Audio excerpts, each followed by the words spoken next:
Hello, my dear student. Let me introduce myself. So, ready your page of English. Heading में आप myself लिखेंगे.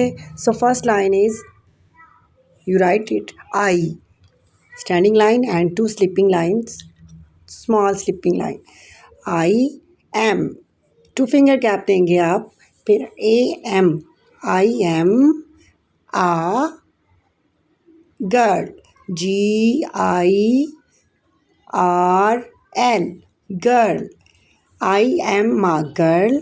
I am a girl आप इसको 4 time rewrite करेंगे. Okay, first line I am a girl. Next हम करेंगे dictation. Dictation के 2 spell करेंगे हम. DICTATION dictation. Okay, so our dictation word is sweet. SWEET.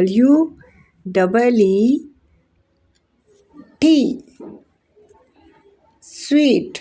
SWEET. sweet. Next आप लिखेंगे big. BIG big. Sweet and big. और इसको आपने 4 टाइम रीराइट करना है.